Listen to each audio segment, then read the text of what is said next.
Hi, and welcome to Kiddos Koral. We're going to start off with about 2 pounds of lean ground beef. You can also use ground turkey if you prefer.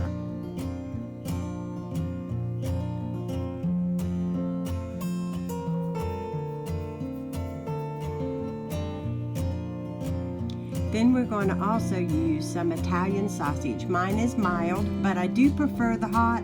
But on this particular day, I am going to use the mild and cut the meat from the casings. I'm going to add in 2 eggs.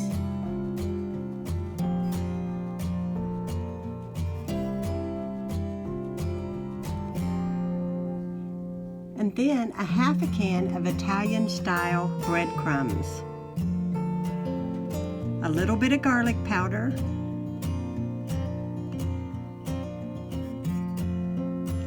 And then I'm just going to mix this with my hands. I'm going to spray a cookie sheet covered with foil with vegetable oil.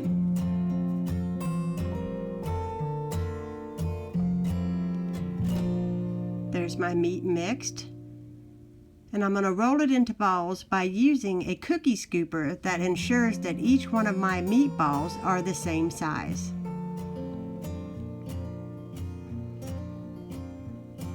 Here they are, all rolled up and ready to put into a 375-degree oven for about 20 to 25 minutes. Now it's time to make the sauce. I'm going to start out with some mushrooms, which I have cut up into bite-sized pieces. And then I'm going to add in some peppers. Now this is the equivalent of about 2 bell peppers, but I am using the small sweet peppers because that is what I had on hand. And I'll show you what those look like. There it is. And then I'm going to chop up a medium-sized onion. These are sweet onions.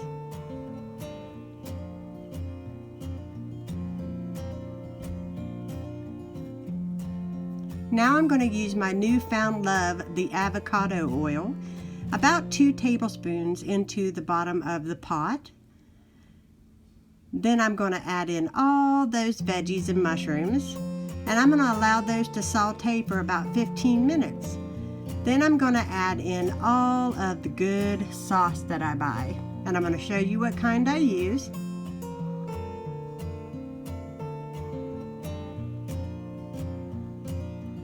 I like the Prego Garden Chunky. I love the chunky sauces they have.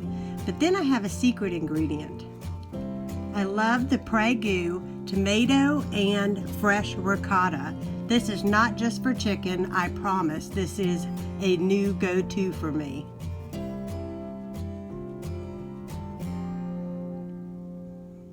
And there are my meatballs out of the oven.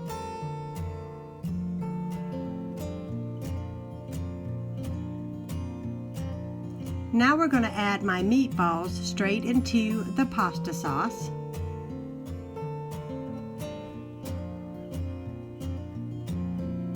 As you can tell, I'm having fun filming and putting them into the pot. But once they're in, stir it real well, and remember, the longer the meatballs stay in the sauce, the more that all those yummy flavors can marry one another. This is good served on pasta or even on big hoagie rolls with lots of cheese or just by themselves. I do hope you enjoyed seeing this recipe. If you are new to my channel, please subscribe and be sure to hit that bell so that you are notified for any future videos. Thanks so much for watching and have a great day.